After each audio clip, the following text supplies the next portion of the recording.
Hello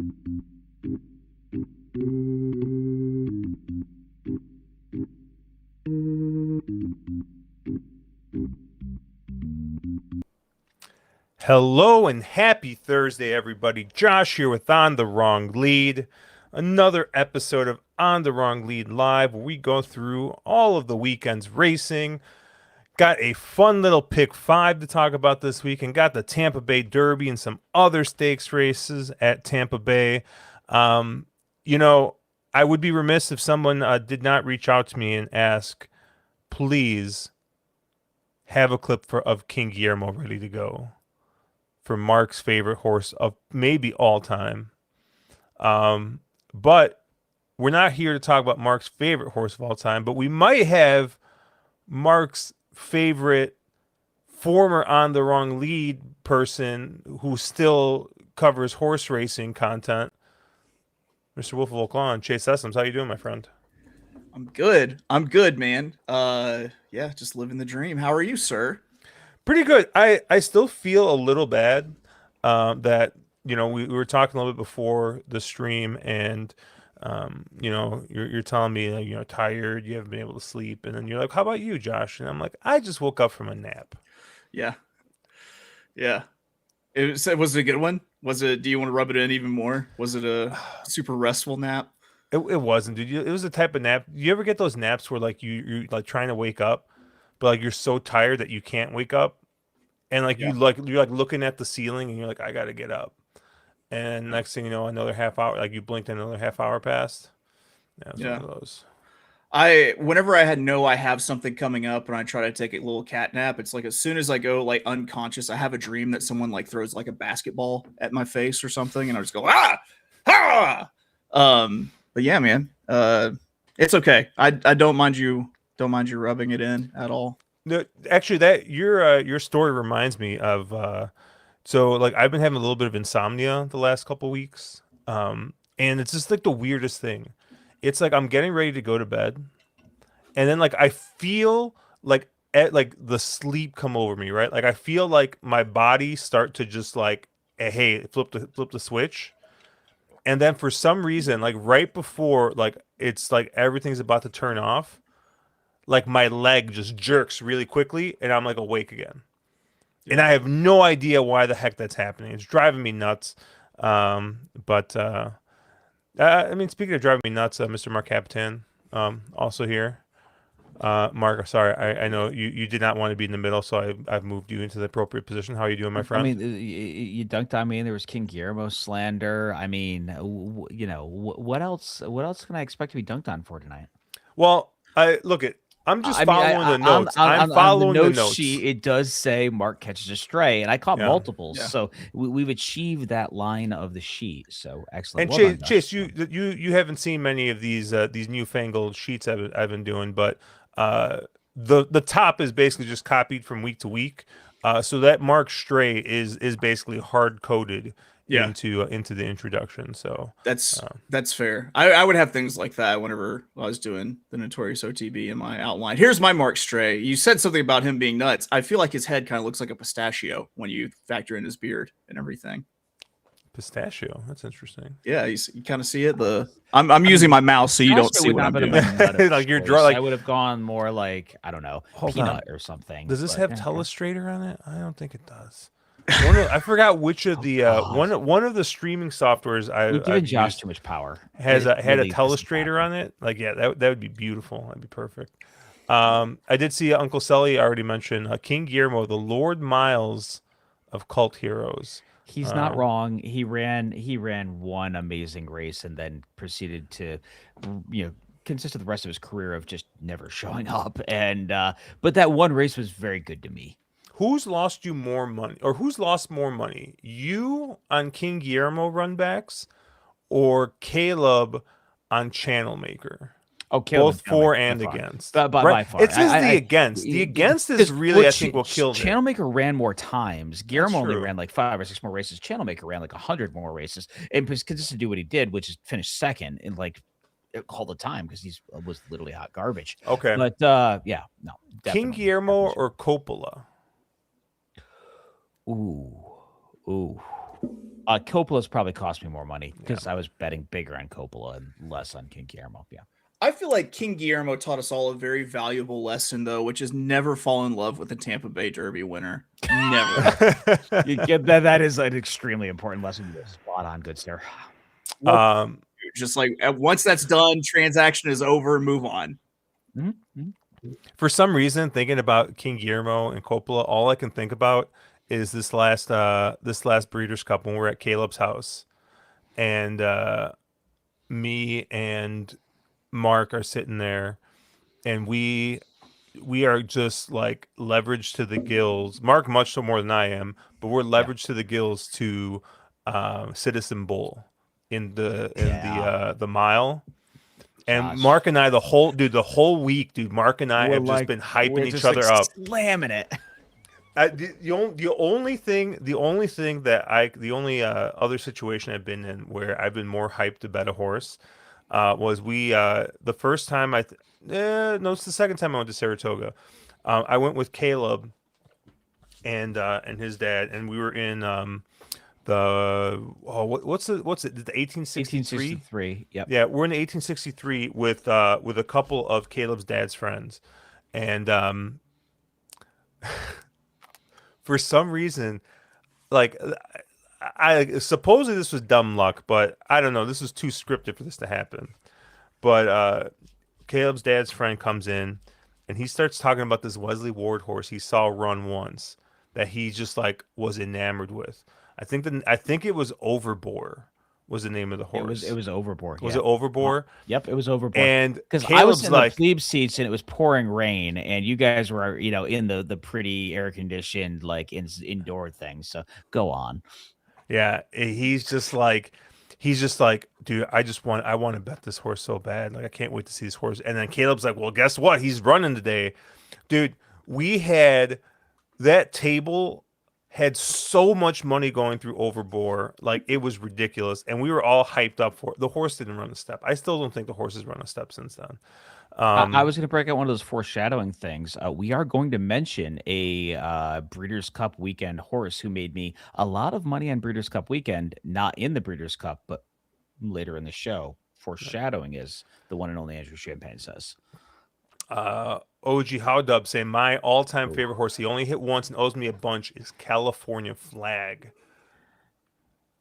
Actually, there's another one of my pet horses is running in this card, and Mark, I'm gonna have some money through it because I know you are. I saw it, and I was so disappointed Caleb wasn't gonna be here to dunk all over you for betting a stupid that horse. Yeah. Oh, actually, before I get back to Penn State, Scott, Russ, he said Josh one of us made way more money on no balls than the other one of us. Well, I made a lot of other people money with no balls with the only group ticket hit ever in Discord history. Ouch. That is true. That is actually true. Yeah. Because some of us don't bet horses like Flagstaff because, Yeah.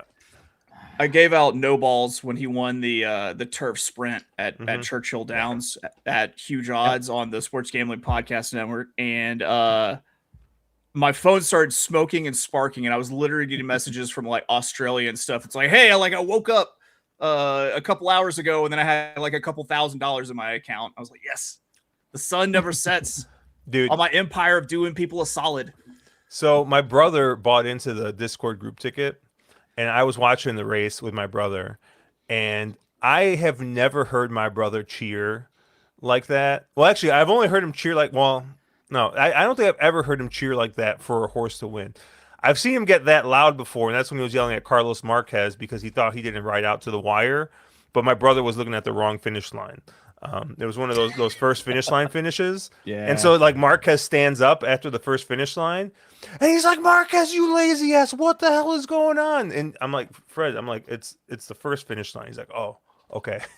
So he was like, but yeah, dude, he was so happy. I've never seen a man so happy to win a couple $100 when No Balls won that because I forgot what we all split on that, but he was just in for a share. But we hit that one. But Penn State, Scott talking about take down the pick 5 at Santa Anita. We head to Costa Rica. I mean, he's looking to flee the country No It's extradition. I mean, I think there's a chance that if you hit this pick 5, you could theoretically flee the country because there's this is not an easy sequence, and are I'm you against a talking lot of about the Sex Island favorites. money? So, Josh, that's no longer appropriate to say. Yeah, we Oh, can't. okay. That's you can't. Yeah, No, Hmm. Josh, not anymore, Josh. That's no, maybe just no, sex no. I mean, planes. Do you, No, I like mean, leave the country money is okay, but you can't say the other thing. oh, I meant That's like the gonna get us landscape banned. plains, like the Great okay. Plains, like this Oh, flat patch of sex ground. Sex Yeah, grass. sex grass. Yeah, Okay. is that kind of grass in the Arkansas? yeah, sure. Yeah. That Okay. works. All right, Those are let's fighting words, Sure, but that works. yeah, let's get to the races before I get canceled here. But yeah, we got a fun sequence here. And what's really nice about this too, Mark, we're gonna start with race 7 at Santa Anita. We get to talk about one of our favorite sequences, Well, which is the turf pick 3 that also fits into this. Um, Mark, well, it wasn't the turf pick 3 that we hit No, on it wasn't. It Sunday. was the It was just late a late daily double. double. But that late And I double, was gonna man, say, talk about a get out for the weekend. I was gonna say, we're supposed to talk about these, like, hey, things you did right and everything else.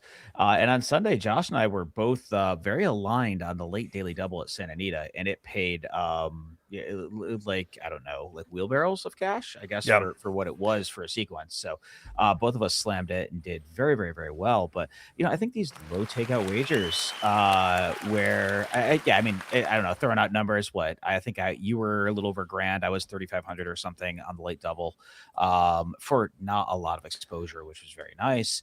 We were both against some favorites, and it made a lot of sense. But I think these high base wager, low takeout wagers, these pay really, really well. The calls aren't here. You can do really well. We're going to talk the pick 5, but if we're talking the pick 5, if you don't love race 8 and race 10, which honestly, I really don't love race 8 and race 10, just play this turf pick 3, because I think this pays absolutely phenomenal. And that, honestly, we're covering the pick 5, but the turf pick 3 is the wager, at least for me, that I'm most interested in chasing.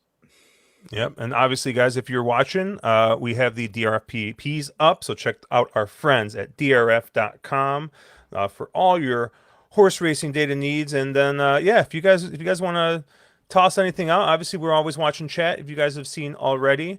And we'll go ahead and get started with Nick Seaver saying, man, Caleb got fat and more handsome. How did that happen? Yeah. And I'll say that, you know what? Caleb didn't get fat. He got husky. sled dog. Sled dog. There we go. My mom used to call them my sled dog pants whenever we were shopping when I was a kid.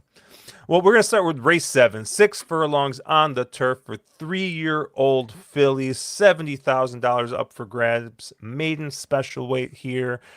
Chase, as our guest, I will let you go first. Where did you land here?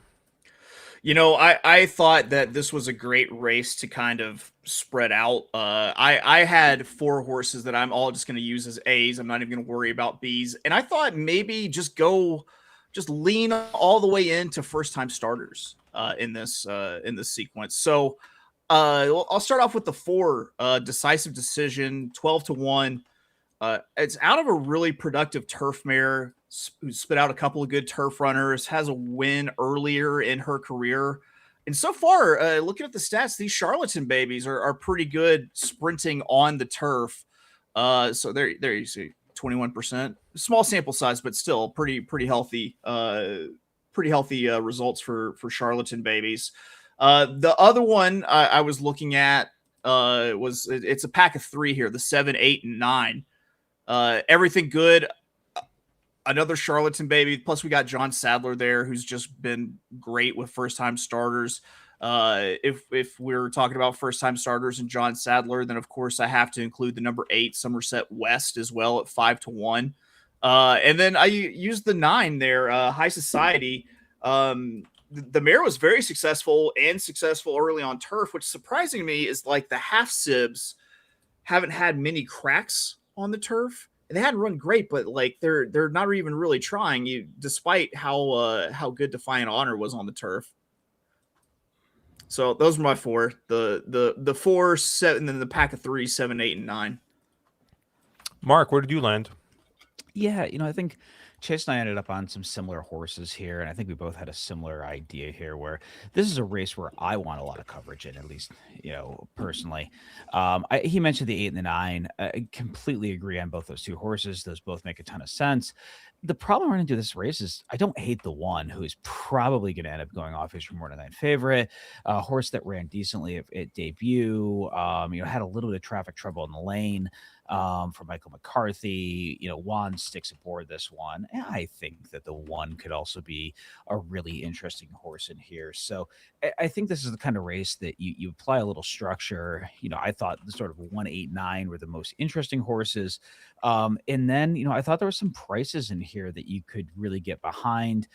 I don't want to steal any of Josh's thunder, but I thought horses like the 7, the 10, and the 12 were all big prices that you could get behind. And I think this is, to Chase's point, the race in here that you want to spread a little bit in. And I can dig in a little deeper, the 7, 10, and 12, why I landed there. But interested to see where you landed, Josh, because it felt like this was a really binary race. Either you really like the one and maybe get aggressive there, or you get really spready, as Chase and I did. Yeah, I used 2 horses that have starts. I did use the one, Mo Sasha.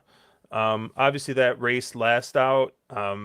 Fastest buyer out of anybody that was in there, I believe Timeform. Timeform had it a little bit closer to some races that the 2 had run, but still, kind of closed in that race. Came up just a little bit short in there. So trying this again. JJ's aboard. It's hard to ignore. But I did use 2 other horses. The number 10 Mad Dog was one of the first time starter I'm going to use. We've been talking about Jaramillo. Basically, anytime we talk about Santa Anita, we talk about him in our group chat. We talk about him, and we're like, got to use him. You see Jaramillo aboard. With just a huge price here. For a trainer that actually does really well historically with turf horses in Richard Baltas. I know he's not really been the same the last year or so.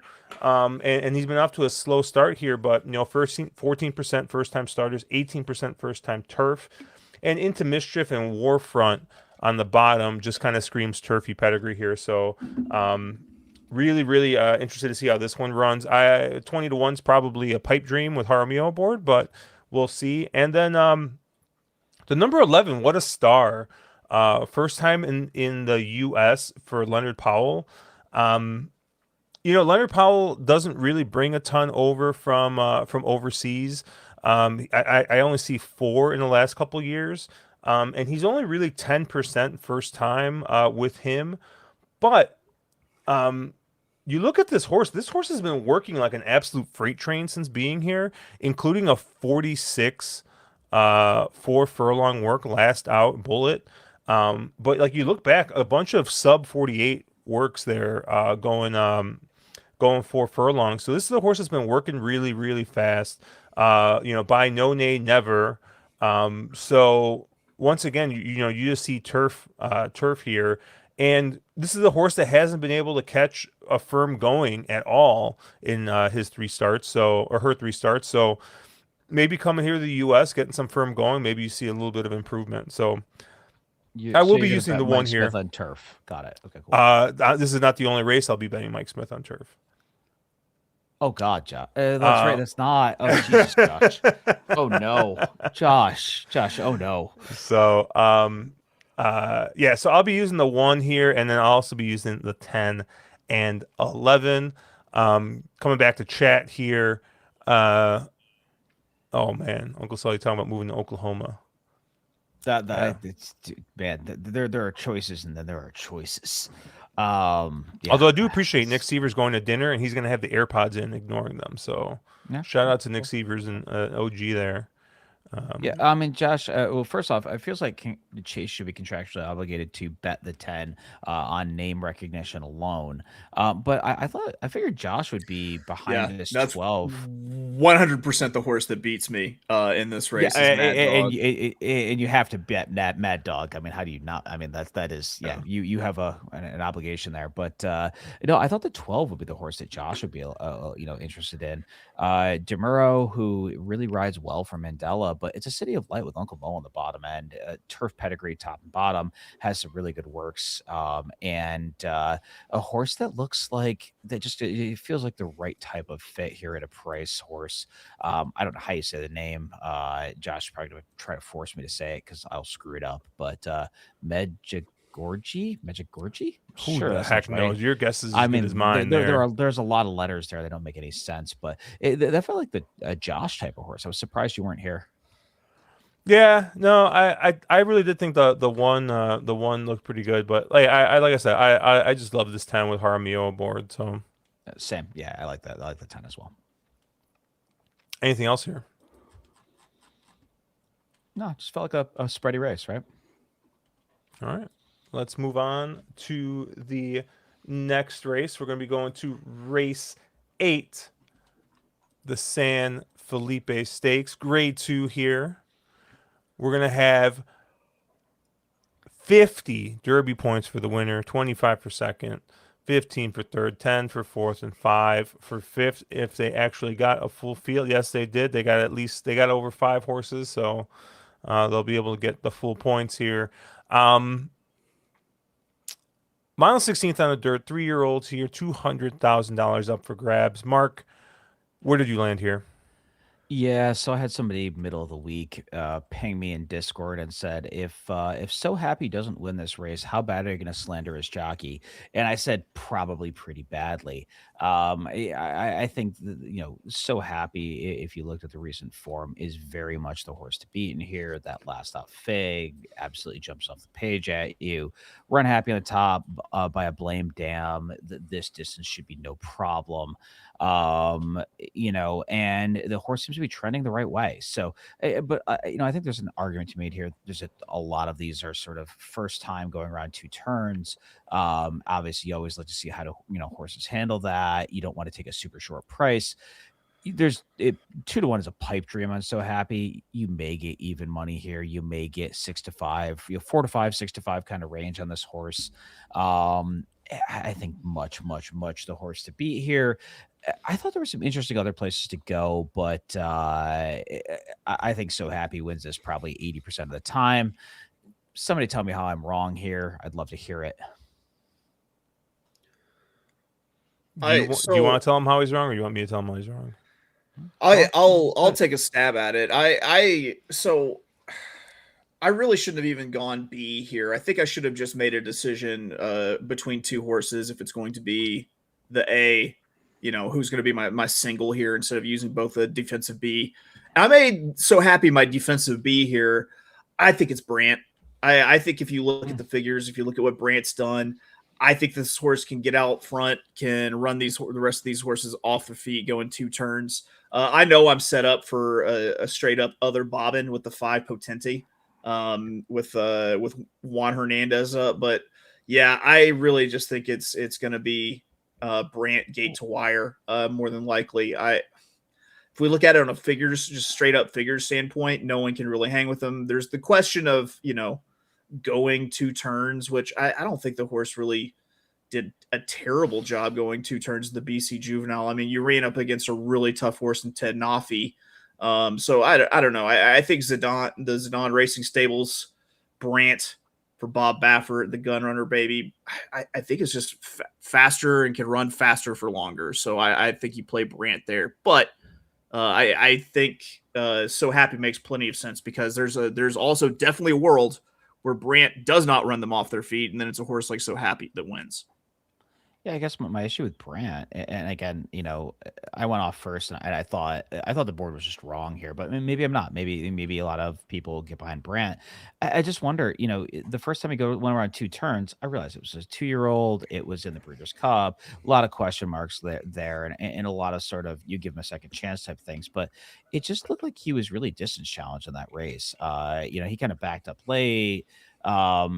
He was supposed to be, it was supposed to be him and Ted Nafi, and then he runs third by, again, only a length and a half, but I just didn't think he was super impressive in that spot. So, ah, Josh, tell me how Brant runs them all off their feet. I mean, well, first of all, shout out to Tommy hitting the $2 super chat there, saying, "Is that Chase?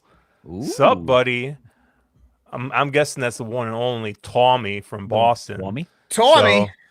So he's taking a break from what's the word? Oh man, why am I forgetting watching the situation? What do the people call that when they're just like sitting on Twitter? No, man, I don't know.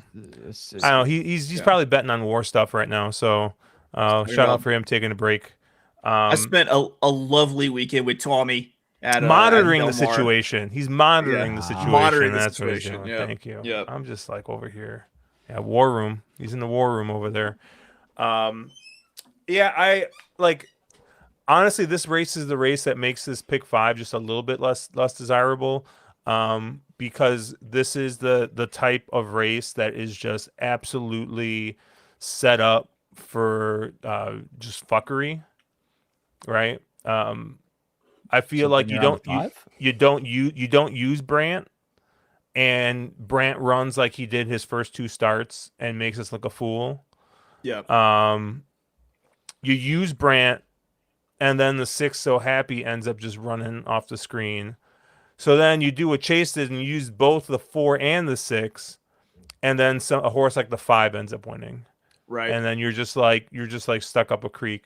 I mean, the thing is that the 4, I just think breeding the 4 looks like more likely candidate to want to actually go the 2 turns than the 6 So Happy. I mean, Run Happy and Blame kind of, at least to me, tells you 1 turn, but I mean, we've seen these horses go, outrun their pedigree numerous times. So I'll go with the 4 just because I think this is more likely to get the 2 turns. But I mean, I don't hate your 6, Mark. I just think you got to make a decision. So yeah, no, I respect that. The chalk was barely up at Turfway, so I was just that was the hand gestures of like, come on, sorry. No, and I thought, I thought So Happy, but I thought the other Baffert and Potente, and I think somebody in chat made a pretty good comment, which is, why isn't JJ up on Brant if he's this monster? And also, why didn't Flavian fly into town for Brant if he's this monster? I just, I think there's an argument made and a lot of sort of question marks with Brant. So, why does he wait this long to reappear? Why did he basically run the exact same figure his first 3 races? Why, is he the type of Baffert that just doesn't take that step forward? I think Brant at even money is really suspect. I do love, though, that Baffert's like, all right, well, Pratt's not coming in. Do we have another Frenchman? Yeah.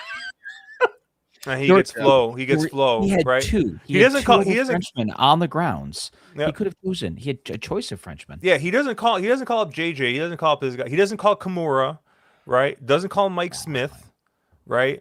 I mean, who else? Like, he didn't. Like, he could have called Martin Garcia to come in from Turfway to ride, right? And he's like, no, give me the other French guy. But I mean, I was he looking through and said, who's needs a 3rd tier Derby mount? Who's left that doesn't already have theirs chosen, and I'll float maybe. I don't know, man. Like, we say 3rd tier Derby mount, but like, who's left? I mean, like, Ted Nafi's not around, so like, I think there's still a lot of time for just some horse to like come out of nowhere and just, I think, make themselves known. Maybe. I mean, right around now is when I got on the Rodriguez hype train, and he would have won the Derby by open lengths if he would have ran last year. Is that sort of like when Uncle Mo, if he had run the Derby, he would have won by open lengths, or if King Guillermo would have run in the Derby, he would have won by open lengths, or No, if my God. No, come on. Come Now on. that's just egregious. a Is what bridge you too just far. did. Okay, bridge too Yeah. far. Sorry. Okay. Nick Seaver saying you're not going to win a tournament with the 6. The 6 is the kind of horse you probably do win a tournament with, where you just live money tournament, right? Isn't that the play? You just hammer chalk. That's how you win tournaments. Come on, Nick. I would say live money. Nick knows better than that. Nick, you slam that chalk neck. Nick doesn't like playing like that. I know he doesn't. Yeah. Anything else in this race? Though. Tommy also loves the chain, Chase. So, here we go. Who doesn't love the chain? Dave Portnoy apparently. Dave Portnoy scoffed at me for it. He scoffed at you for the chain. Was it the chain, or was it the blazer, or was it the Jordans with the blazer and the jeans and the chain? I don't know, because the pocket square set everything off, so I think it might have just been the chain, because everything else was very well pulled together. Quick question here: the 2 Start the Ride, really missing it on figures, coming out of California bred races. But if you look at the last race, came in a little bit slow, was able to run from off the pace. Only horse in the field going 2 turns with the win at Santa Anita, working fairly well. Do we give any sort of consideration to Start the Ride to be a horse that could maybe come in and blow this up despite being a Cal bred? I think it's a very interesting horse if the race comes apart at the seams. And there's an argument to be made that the race does. I mean, I think we're all on 3 effectively speed horses. If they go stupid on the front end and it melts, I don't hate the 2 at all. At an obscene price for the, Has to be at an obscene price calibrate. to take it. But you're going to get that. You're going to get probably 25 or 30 to 1 on that horse, right? Easily. Yeah. Anything else in this race? All right. Let's move on. Race 9, leg 2 of the Turf Pick 3. Grade 2 Frank E. Kilroe mile. Mile on the turf for 4-year-olds and up. $200,000 up for grabs here. And, man, there's a horse running in here that owes me nothing. Number 5, Josh. Cabo Spirit. You don't have to do it, Josh. I mean, I got to. Do man. it, Josh. I got to. I mean, this horse, man, just owes me nothing. He just shows up. He shows up like twice a year at Santa Anita and just wins a race, usually at like double-digit odds. And turf god Mike Smith knows that this horse has got one way to go, and he's going it. And turf god Mike Smith aboard here again for George Papapadromo. I think that this race probably has got too much speed in it for him. So I think that he is going to be at a huge disadvantage. But you know what? I've been strained from my I've been going away from like my my roots, I think, a little too much. And not using horses like this. Yeah. So it's because you're not on Brisnet and you don't have E8. But you like. I mean, maybe not, but like, you know what? I'm doing it. It's a 3 cherry alert. The 5 is definitely an A here. But I am going to use 2 other horses in here. I do think that the 2. You you're using Mejerosa Hermano? Mi hermano Ramon? No. Yeah, that one. I am not. I do think that this race does have a pretty big shot to kind of fall apart. Unfortunately, I think that sets up for the short prices. I think Mi Potente's got a big chance to kind of mix it up with Cabo Spirit, and I think if Mi Potente doesn't press Cabo Spirit, I think that makes Cabo Spirit a little bit more interesting, but I think he will. And then you obviously got Mi Bago outside. So I do think that you are going to have a bit of a speed duel there. I think the 2 Almendares and the 4 Gas Me Up are probably the 2 horses most likely to benefit from these races falling apart. The 4 gassed me up 2 back at Santa Anita. Had a 6.5 furlong race that just absolutely fell apart. Came from off the pace. Last time out in the Thunder Road, El Potente just got on the front end and no one was catching him. They're just, I think he got a little loose up there, and I think it's just going to be a different story here. With the amount of pace, so I do like the 4 gas me up in here, and then I think the 2 Almandar is kind of the similar story. A horse that has run well going a mile. Has run well here at Santa Anita. I mean, that City of Hope a couple years ago, that race looks really good. And then the City of Hope last year was even better, losing to Johannes and Cabo Spirit in that race. So I do think that this horse is in here with a really, really big shot. And those are the 3 I'm going to use. I'm going to use the 2 Almendares. I'm going to use the 4 Gas Me Up. And then I have to use the 5 Cabo Spirit because I'm just, at this point, I'm just contractually obligated to bet that horse every time he runs. Mark, where are you going to land here? Yeah, I thought this was an interesting race in the fact of I do agree with you. There's a ton of speed, but at this level and with speed horses, do these races ever really, really come apart? They'll come apart a little bit, but I don't think they really ever melt down. And I think there's a pretty good argument to be made that I mean, first thing, a horse like Cabo Spirit has no chance. He can't make the lead. He needs to make the lead to win. I don't see any other way he wins. He doesn't come from off the pace. He's an interesting horse, and obviously his figs do sort of fit, but he doesn't win unless he can sniff the lead. And I just don't see how Cabo Spirit wins this race. And I think there's a lot of these other horses in here that want to go a little further than this. I think this is pretty sharp as a race for a lot of this field.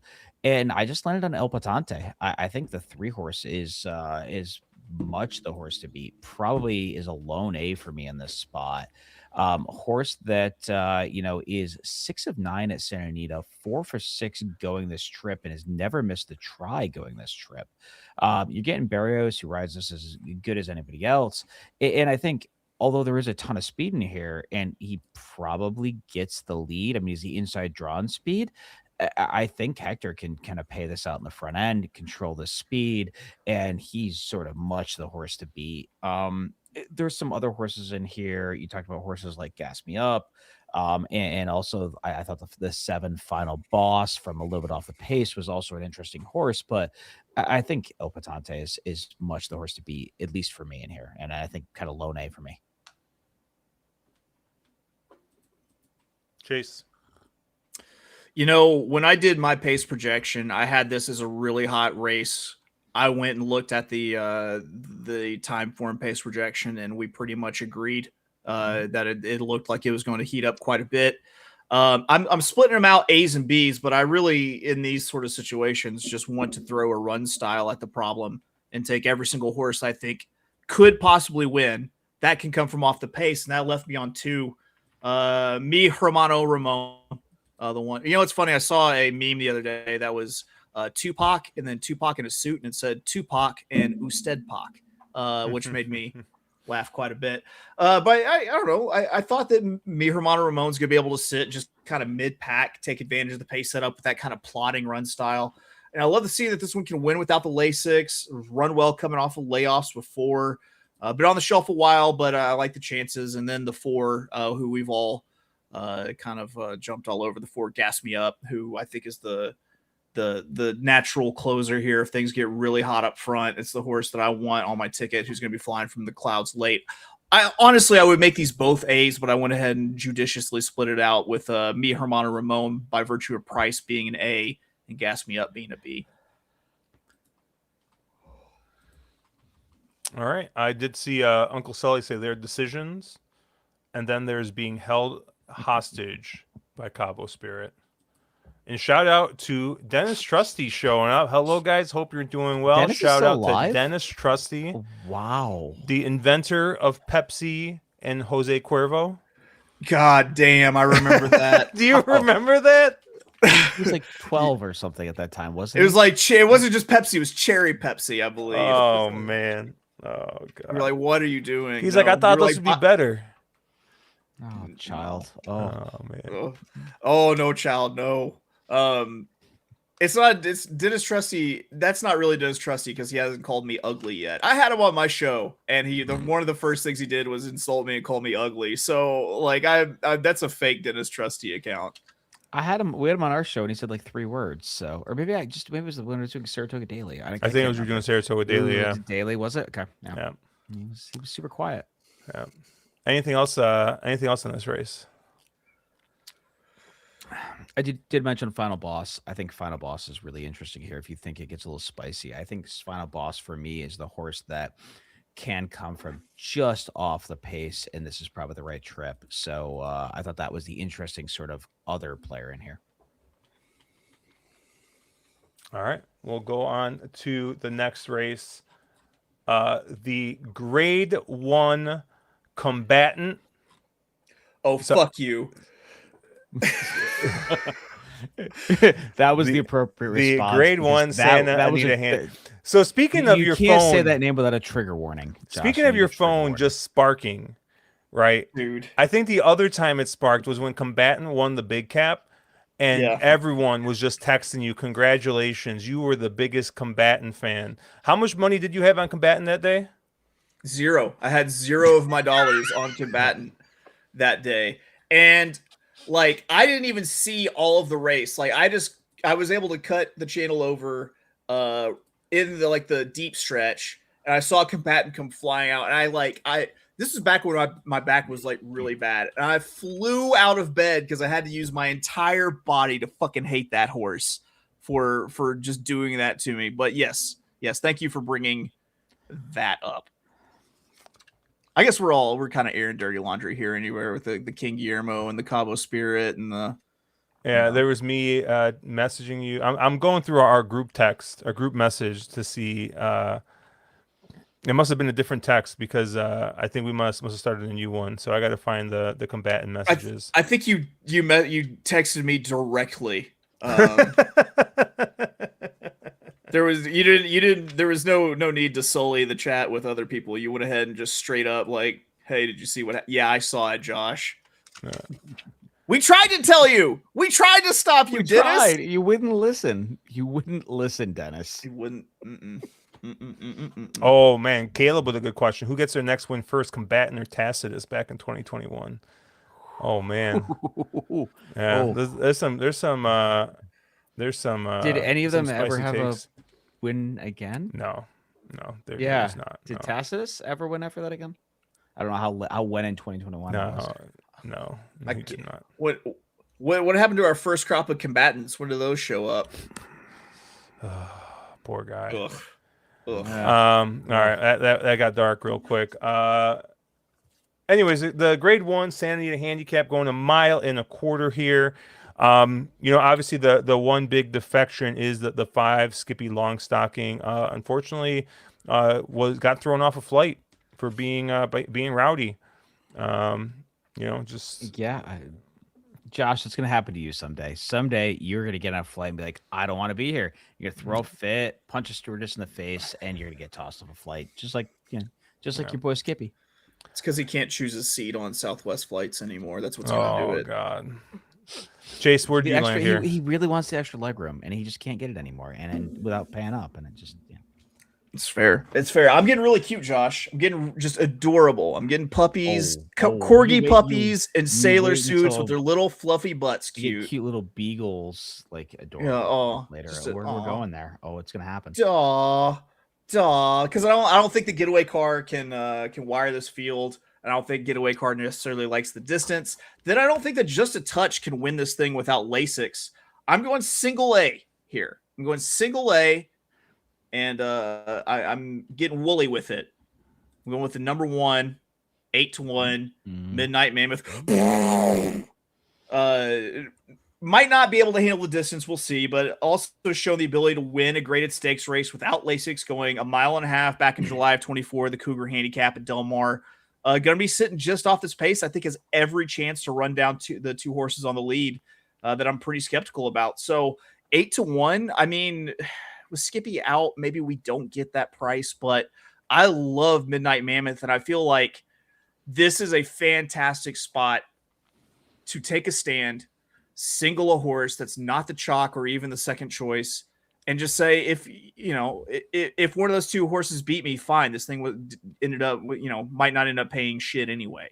So I'm gonna go ahead single Midnight Mammoth at 8-1. Mark? Thoughts? Chase and I are very much on the same page in here. I don't think either Getaway Car or Just a Touch can win this race.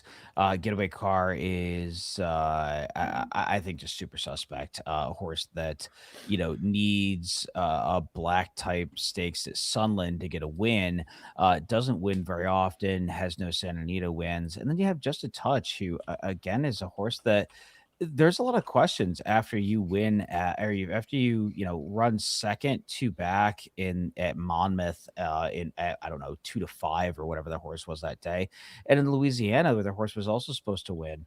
I think Just a Touch is kind of washed, and I think the horse is going to take a ton of money and be the sort of logical, I don't know, whatever, everybody's going to be slamming this. I don't like either Getaway Car or Just a Touch in this spot. So I kind of bought the race to some degree. I agree with Chasing Midnight Mammoth. Makes a ton of sense. In my little bit of foreshadowing, I mentioned Vodka Vodka. I think Vodka Vodka is a dirt horse and makes a ton of sense in this spot.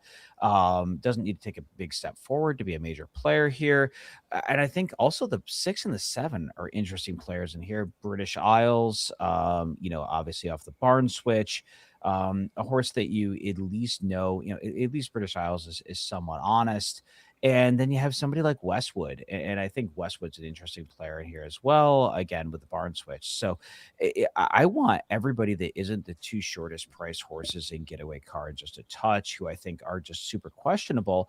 And hopefully I'm right and I catch a price here, and then I can make this pick 5 sequence really pay. So I think I saw it like Chase. I think, I very much like his opinion of, hey, I'm going to toss 2 favorites and choose a price I like. But I took the other analogy, which was I'm going to toss 2 favorites and buy the rest of the race. Josh, tell us how the Baffert wins. I am with you guys on Midnight Mammoth. I have Midnight Mammoth as a B. I think that he's the other horse that I really like in this spot. I don't know. I think we're all against Just a Touch here. I think you made really good points, needing the Lasix. I just don't think this horse is that good. Yeah.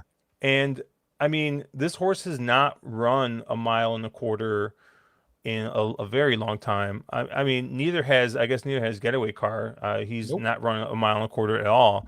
But I'm at least a little bit more intrigued in seeing if Getaway Car can maybe take this group wire to wire. And so I'll pay to find out with Getaway Car. And if not, I think that this sets up great for Midnight Mammoth to probably sit kind of a stalking trip, in like third off the speed. And I think he's going to be very, very, very tough in this spot. I do think that, the fact that all 3 of us are on this horse, we're probably not going to get close to that price. So I assume this price is probably going to be cut in half. But yeah, Midnight Mammoth looks really, really good, especially on time form.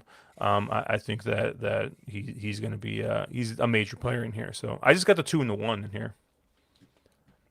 Yeah, just straight up the 1 for me. And also, I mean, it is at the end of the day, this is also a handicap, and you look at like Vodka Vodka, who's only carrying like 116. You look at Midnight Mammoth, who I think is only carrying 119. 119. Yeah. So I mean, there's a reason that these weights are in there. It's to make an even finish. So I don't think you can go wrong with any horse other than Just a Touch and Getaway Car. So I respect Mark's buy it, but I'm just gonna let's fucking gamble with Midnight Mammoth is my opinion. No, respect it. I respect that a ton. I don't think that's we're gonna gamble, we're gonna throw it on a big price. I think that's you're making a smart choice and saying, hey, I think the 2 favorites are sus, and I'm gonna choose the horse that I know can get the distance and I know is interesting and has the upside to be able to win this without a big stretch. I think that's a smart choice. Also, did you hear that mammoth/elephant noise I made earlier? Like, that's going to be so good on social media whenever he wins. Yeah, thank you. Thank you. Look, I even got an elephant tattoo. Look at that. Let's roll. Let's go. Let's go, animal tattoos. Anything else in this race? Nah. Nah. All right. We talked about every horse, so Fair. as is the way. Yep. The payoff leg, race 11, a mile on the turf for 4-year-olds and up. Optional claim error, $20K, $70,000 up for grabs. Mark, where did you land here? Again, this is a very tough race, big field, super competitive. I think I need 3 horses in here, and I think I only need 3 horses. So the first one is Warm Sun Brew. I'm sure Josh has that horse, who probably is your early pace setter, or at least on or just sitting off the lead. Interesting horse, gets blinks for the first time for Glatt. It has 3 second place finishes going at Santa Anita, and honestly probably finds a softer field than the last couple. So I think Warm Sun Brew is probably your morning line, probably your post time favorite. And I think a super interesting horse here, getting Fresco up again for Glatt. Other horses I was interested in were both the 6 and the 7. The 6 horse, Prince Dolce, first off the claim for Steve Knapp. He's about 23% without a positive ROI. A horse that won last time out, taking the step up in class, has 2 wins at Santa Anita. So a horse that makes, again, all the sense for all the reasons. And the 7 horse, Infinium, for Mark, the other Glatt horse in this spot, gets Juan up, second time Juan with some class relief, a horse that can be forwardly placed, and another one of these, another horse that's an interesting player in this spot. So I think the 1-6-7 gets it done for me. Again, I'm gonna have a pick 5 where I'm a little contrarian, but then I spread in the sort of leg where I think everybody's getting cute. So hopefully I can just kind of close this one out and get the payout leg home. Uncle Sully said Chase Sessome's the Mastodon of Santa Anita. Ooh. Yeah. What color Power Ranger was Mastodon? Is that the Black Ranger? Or is the remember. white? Is the White Ranger? No, I don't know. I have no idea. No idea. Mark is clearly the pterodactyl.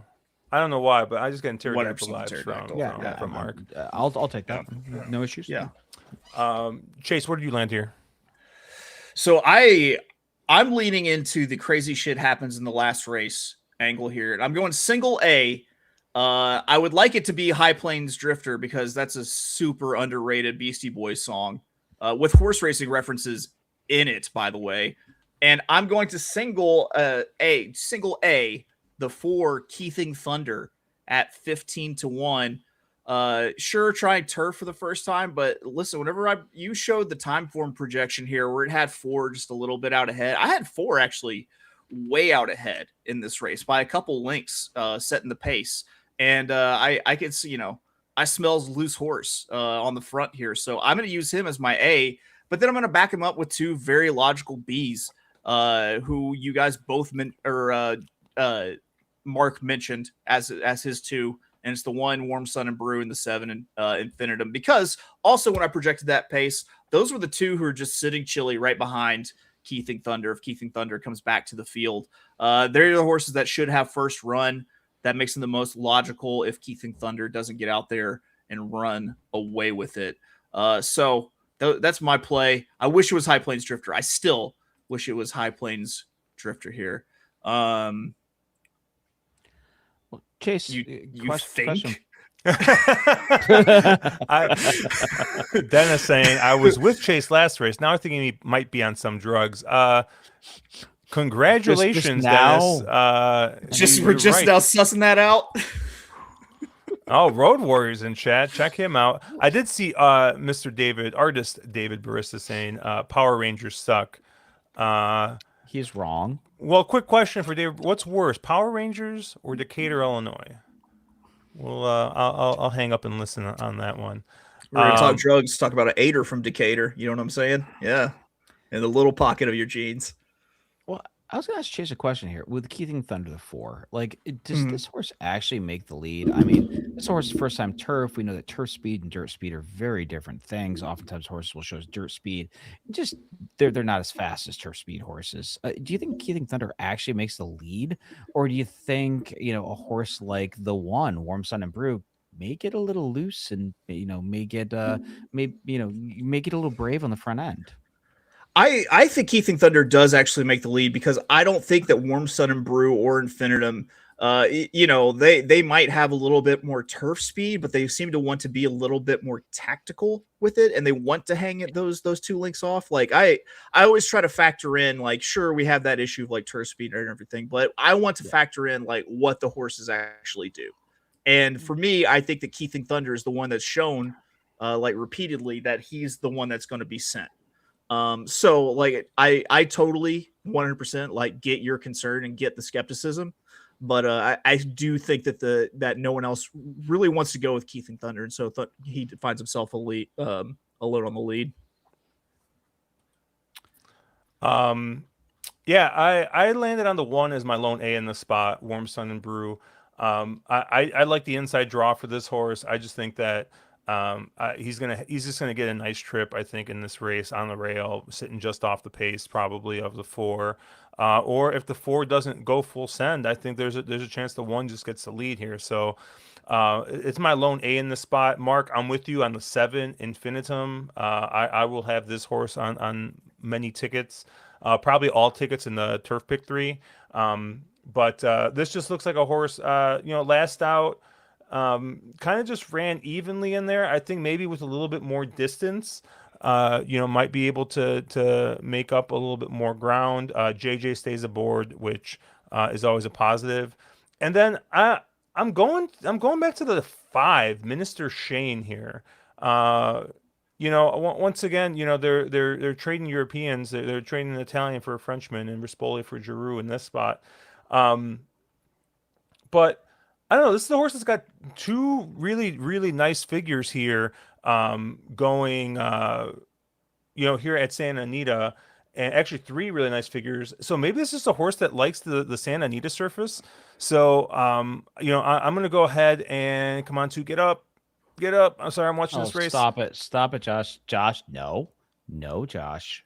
Jesus, what a dumb track. So Oh my God, who stupid. won? Jesus, Not my horse. inside.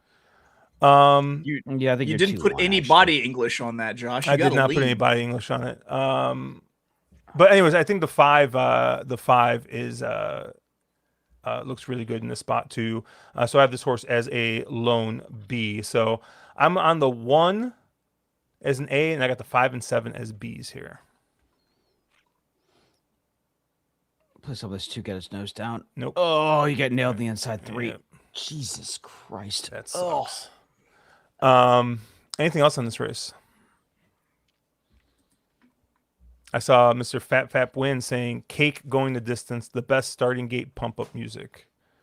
Who uses that as a starting gate music? Going for speed? Yeah. I don't know. Cake, let us know. Who uses that? Fashion Nuggets. Oh, yeah. Fap. Yeah.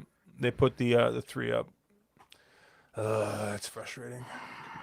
I was 6 deep in that leg. 6 And you didn't have the 3? Nope. What Got did the I 2 miss? though, but not the 3. Yeah, I had the 2. I What did I guess miss? Like, I guess was Candy poorly King? placed, but Oh, Jesus. Second on synthetic. Did he run like he was early speed? No. It was No. very speed favoring today, but still, like, I mean, he's forwardly placed, I guess, but Yeah.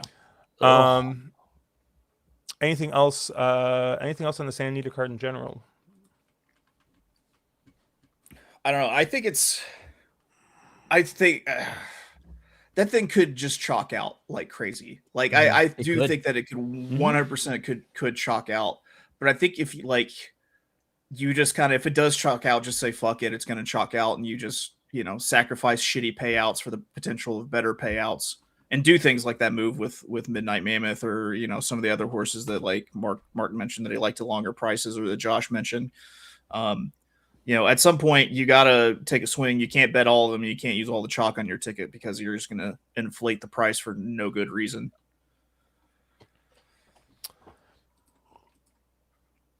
All right. Let's move on to Tampa Bay Downs. We got 3 races we're going to try and cover here.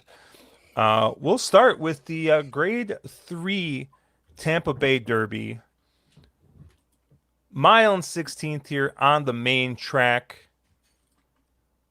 3-year-olds, 400K, 50, 25, 15, 10, 5 Derby points. And the biggest life lesson of all. Never trust a horse that wins the Tampa Bay Derby. Chase Never. Sessoms. Never. What's oh, I go first here. Whoops. Yeah, so honestly, guys, I think I'm just taking the speed in this race. I'm taking the speed.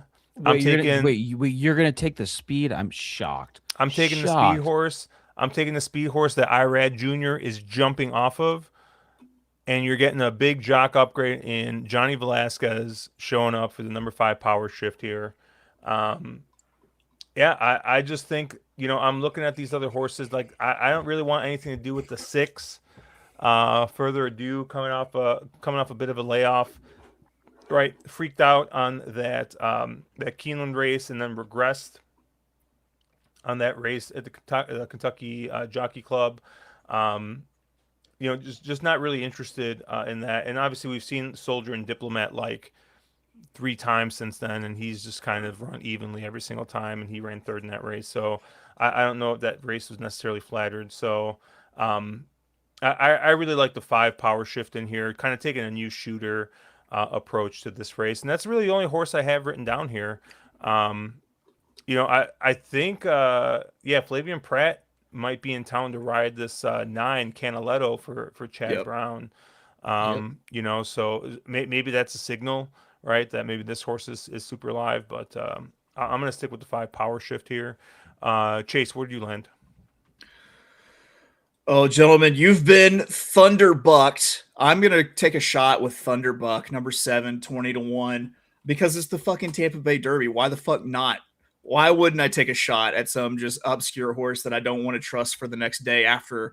Give me Thunderbuck here. A little bit of trouble in the Lecomte. Had what I consider races where the horse is stuck in between to be trouble trips.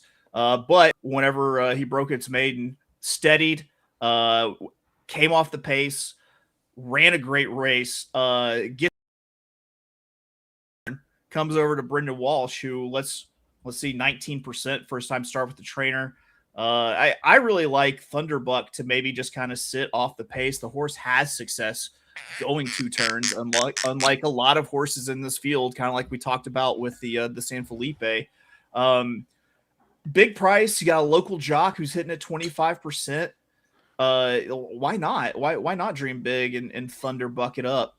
So that's what I'm going to do here. I'm going to play Thunderbuck. I also kind of liked the Puma for some of the same reasons, excluding the fact that the horse hasn't won yet. But you get JJ up and everything. But yeah, Thunderbuck would be who I would drop a win bet on, which I will not be large because it's the Tampa Bay Derby. I forgot real quick. We always do this, right? We talk about what we're drinking, and Penn State Scott did not keep us honest. But because I did see David Barista in chat, it reminded me I have a bottle of Still Austin cask strength rye whiskey called The Artist. So shout out to David. Oh, yeah. Oh, look at that. His prints, those cards are the shit, dude. I've got like 10 of them now, and they're amazing. Every single one of them. It is great stuff. Yep. Yeah, I'm right here next to my computer. Gorgeous stuff. Yep. So I think I hate this race for a number of reasons, but I think Further Ado is a hard horse not to like here. That 2-back effort at Keeneland was just freakish. Backed it up in the Kentucky Jockey Club at Churchill. So has 2 wins going 2 turns. I think it's just a weird spot for this one to land in, though. Like, why is Brad Cox sending this horse to Tampa? Unless there's an argument to be made that, hey, I just simply need enough points to get in the starting get in the Derby, and I'm going to find the softest spot I can, which is probably this race. Further ado makes a ton of sense. I don't dislike the horse. Anything close to that two back effort destroys this, albeit that is the most sus figure in the history of time for him. But I think the horse I'm most interested in is the outside horse, Canaletto, who Josh sort of alluded to earlier. A horse, you're getting Flavian Pratt apparently shipped in to ride this one for Chad Brown. I'm assuming this is why he's here this weekend. This horse blew them away at debut at Gulfstream. Ships across the state to run here. 7-figure purchase price in a mischief. Everything you'd ever want, connections all the way around, and I honestly think 5-2 on Canaletto is probably fair value. This horse does not need to take a massive step forward to be an absolutely major player here. So I think I need the 6 and a 9, and I probably don't need anybody else. And you can say nice if you want to. Yeah. Yeah, I didn't really have much else in this race. I thought, I'm a little, like I said, I'm intrigued by the 9, but we'll see. I did see Penn State Scott. He said the Puma gets revenge, which is the 8 in this race. You guys give this horse a look? And by revenge, Yeah. Chase already mentioned he liked the horse, but by revenge, doesn't a horse have to do the thing before then not doing the thing to then get revenge for the thing? So Puma's never, cross the line first, therefore. Yeah. No, No, he gets the thing done for the first time. Okay, sure. I mean, if we're looking at horses that don't have a win under the belt who are making a start in this race, I mean, he might not even be the top choice of those horses, but because Power Shift doesn't have a win, correct? Does not. Yeah. So I might not be the top choice if you're willing to go with a horse that hasn't had a win yet. I mean, you're going to get a price on the Puma. I say go for it. The Road Warrior is very spot on with his take there. Yeah, you surprised? You think the 9's going to be favored in this race?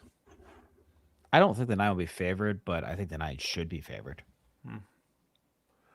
David Brissa actually asked a good question. Is Tappa Trice the GOAT of the Tampa Bay Derby? No, King Guillermo's. Because his name is King? Right in the name. I mean, how can you argue with that? No, you liked him so much that you got to where you stopped saying King Guillermo, and it was just King G. Just King G. That's all we heard all that Derby season was King G. King G. Oh man. Yeah. Oh man. I saw, so interesting thing about Hulkamania is I saw something with Jason Worth like touting his own horse, saying he's got something special with Hulkamania. Because of course he did. Yeah, I mean, he had something special with Dornock, which, to be fair, but still. Dornock was legit. And he's a very tall dude. And walking out next to him at the Breeders' Cup, I felt extremely short. I mean, I always feel short, but extra short in that time.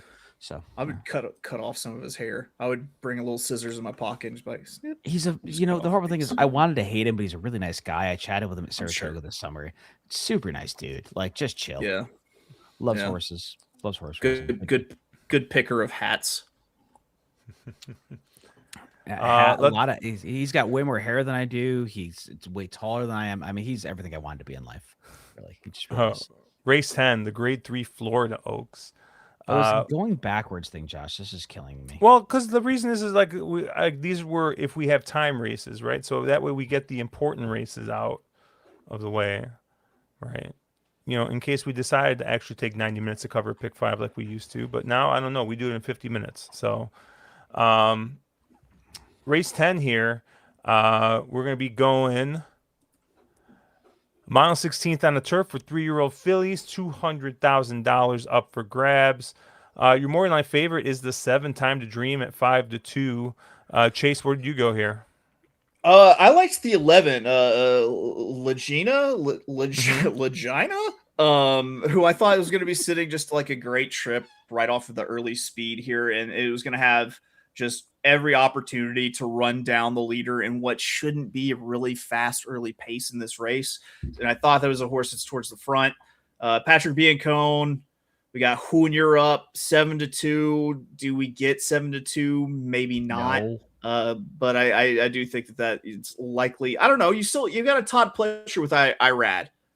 Which, by the way, if you are in the infield of the Rebel Stakes and there are rich people saddling their horses with Irad, you say, "Hey, Irad, no monkey business," people will shush you. You will get shushed. Anywho, I like the 11 here in that spot. That proves that actually. Yeah. So You told Irad no monkey business and people shushed you? There was a shh. I think it was the people I was with. I was a little bit drunk at that point. Oh, okay. I think I'm assuming that. Well, let's not go there. We were leaving and like walking to the car in the parking lot, and I guess Jose and Irad were in the same parking lot, and they were just walking right in front of me, and I was just thinking to myself, it's like I have the opportunity to say so many things that I've wanted to say for so many years, and I just couldn't bring myself to do it. I couldn't do it. I'm a coward at my core. At least you know what you are. Mark, where do you land here? I think Chase, you were on the 9, right? No, the 11. Oh, you're the 11. Okay, cool. So I like your 11. I think your 11 makes a ton of sense. Horse is an interesting player, and I also like the 9 Kokomotion in here. And I really am not sure how much deeper I need to go in this race on the 9 and the 11. Both of those are kind of standouts on time form.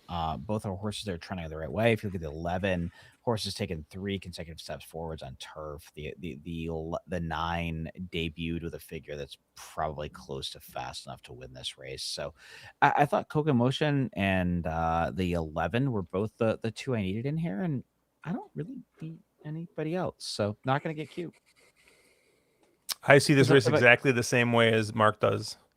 Oh no! I'm 9 lone A. I got the 11 as a lone B. I did see Dennis Trusty saying Time to Dream was a very big time disappointment for him in the BC Juvenile. Kind of just ran 10th in that race and was bet down to 4-1 in that race and just did not run a step. There's a lot of horses here that are interesting starters, and it's one of those, like, if Caleb was here, I'm sure he would wax poetically about these horses that were big, last year, and they could have a tendency to step forward, the Time to Dreams of the world. But there's a few horses in here that are just. This is an interesting race. If you think one of those 2 doesn't win, I thought horses like the 2, the 3, the 4, the 5, the 6, the 7, like the entire middle of this race, or interesting horses could take that next step forward. The 3, Abigail from Miguel Clement, has every right to step forward. Alone Time, the Sherry DeVoe local horse. Jose didn't fly in, but who knows? Dendana, the 5, who Pratt's on for Safi, great, connections all the way around, right? Like there's a lot of interesting players in this spot, but interesting race. We may have kind of shorted it a little, just we all kind of land on the same horses, but there's a million other ways you could go. Maybe for me, they're more underneath, but if you're a little creative, maybe you can get one of those on top at a big price. Yeah, I mean, I think if I was going to go any deeper, I think a horse like the 6 is actually pretty interesting in here. Second time in the U.S. Last time out in the Durante, sat kind of far off and just didn't really run much. But that horse was very, very well backed that day. It was 9-2. Coming here, 3-month layoff, gets Joel Rosario aboard, and time form's got this projected as a fast pace. Which is part of the reason why I did like the 9 in this race, because I do think that she stands to benefit the most if this kind of falls apart. But you get a jock like Rosario aboard on a horse that's basically been trained to make that one run since the beginning. Like I thought this horse could be a little interesting in this spot. The pace figures seem okay. This is a horse that ran an okay figure end of her two-year-old season, and I think with some time off, could, we see a ton of improvement from these 2 to 3 year olds. So could be one that takes a big step forward. Yeah, and there's a lot of those horses, and I think to Road Warrior's point, somebody like Bossy Candy, the 4, is another of these horses. Hey, longer layoff. You haven't seen this one in 4 months. Probably getting to the right surface and has every right to take a big step forward. Like if you get a little creative in this race, you can find some big prices in here that are interesting because these are all lightly raced horses. All of them have a right to step forward. There's a lot of angles in here, that make a lot of sense. Big Like ROIs. I mean, like like Mark Cassie's winning fucking everything right now. Mm-hmm. everything is not tied down. Miguel Clement, when he uses Marin, is 47% in the last year with a $2.56 ROI. Like stupid. That's the 3 horse. It's 6 to 1. Like there's a bunch of these angles. You're like, oh, that's just gaudy. Like there's a lot of things to be liked in here. All right, we got one more race to cover, and that's race 9 here, the Grade 2 Hillsborough Stakes. The Hillsborough. A mile and 1/8 on the turf, 4-year-old and up for fillies and mares, $225,000 up for grabs. Mark, where did you land here? Well, I probably my top choice in here is going to be the same, top choice is the Pratt Simp in the race, which is the 1 horse Whiskey Decision, who's your morning line favorite. Horses are pretty pronounced over every other pattern. And this feels like Chad finding a spot that's appropriate for this horse. We know this horse is not a world beater. We know this horse is a horse that needs a softer G2. And honestly, I think that's probably what Whiskey Decision found here. Um, he's going to be coming from a fair bit off from it, but if you believe his time form figs when he brings his best stuff, he's probably the horse to beat in here and a really interesting player. But I think for me the horse that I'm most interested in is the outside horse. Chase made a comment about Mark Cassie winning everything recently, and the horse, the 8 horse, and one more time with Javi, who has some speed in this race. um Ships across the state to Tampa, which is a little, which is again very speed favoring. Is going to be forwardly placed. Should be able to kind of dictate his own trip. And I thought, catches what is a softer rendition of this Hillsborough Stakes. So I thought in one more time was a really interesting player in here at a bit of a price. Chase. Proctor Street. I thought Proctor Street stood to get a pretty good trip. Just sitting the pocket trip on the rail with just one of the most patient men out there with Johnny V. I had this pace a little bit warmer than Timeform did, so I thought that Proctor Street would have a lot to run into with all the ground to save. So yeah, I really liked Proctor Street for Brendan Walsh. I guess it's just Brendan Walsh day for me at Tampa Bay Downs on Saturday. So yeah, Proctor Street is my play there. I think it's for me it's just a straight up pace and ground saving trip kind of angles there. So yeah, give me that. Give me Johnny V. Yeah, I kind of took a different approach to this. I took the 4 Destino d'Oro as the horse I wanted out of the Pegasus filly and mare turf. Obviously won that race. Probably got the jump on horses like the 1 Whiskey Decision, and unfortunately Creval d'Oro, which we all stood to profit very greatly from. But this is the only horse I want to use from that Pegasus filly and mare turf, right? And you got a lot of horses coming out of that race, like Proctor Street, like Whiskey Decision, and One More Time's also coming out of that one. The other 2 horses I'm going to use, actually, the other Chad horse, the 6 Child of the Moon, who ran an allowance race at GP. Just getting a new shooter here. Irad decides to stay aboard this one. Just missed last time out. So interested to see how this one runs in here. And then the 7 Scythian here for Bill Mott and Joel Rosario finished 3rd in that endeavor. And I think this is a horse that wants a little bit more pace in front of him, and didn't really get that in the Endeavor. So I do think that looking at this race, there might be just a hair more pace, and it might set up a little bit better for the 7. But I'm just kind of looking at new shooters in this race, and using the winner from the Pegasus Philly Mare Turf, the 4 Destino Doro in here. Dennis Trusty, he thinks Destino Doro is a total toss, but he agrees about the Cassie horse, so he likes that the 8 and one more time, so he likes that one. Anything else in this race?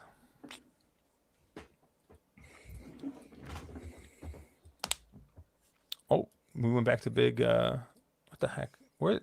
There we go. I'm like, where the heck is the normal? Where the heck is the normal button? Awesome, Chase. Thank you for joining us, my friend. I'm glad you were able to fill in for handsome Caleb and class this up a little bit. And we didn't have any fights. Caleb, we couldn't tell Caleb how wrong he was, but where can people check you out? You can always find me being abrasive on Twitter at @OFOaklawn.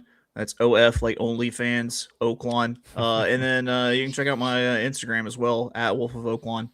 Other than that, I'm #showless and aimless. And you're also putting out great shirt content. Yeah. Oh yeah, check out his threadless store. So check out the. I've already got an order. It turns out for that new shirt. That's crazy. More than one, right? Sure.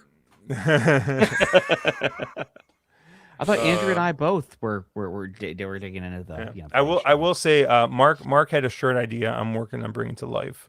I just haven't had time yet, so I gotta get going. I sent him a rough draft, and I think we're in the right direction, but we gotta workshop it a little bit. Need a little tweaking, yeah.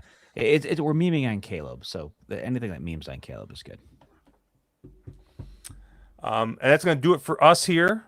Check us out on thewronglead.com, at wrong_lead on Twitter. I am at Cherry Drank. Mark is at 2 Turns. Chase told you we can find him at Of Oak Lawn. New episode of Drank and Champagne went up yesterday to talk about the late pick 3 at Oak Lawn on Friday, so check that out. And then we'll have another episode of You've Got to Be Shot Tinning Me Up, taking a look at some shot tin racing. Have a good weekend, guys. Let's make some money.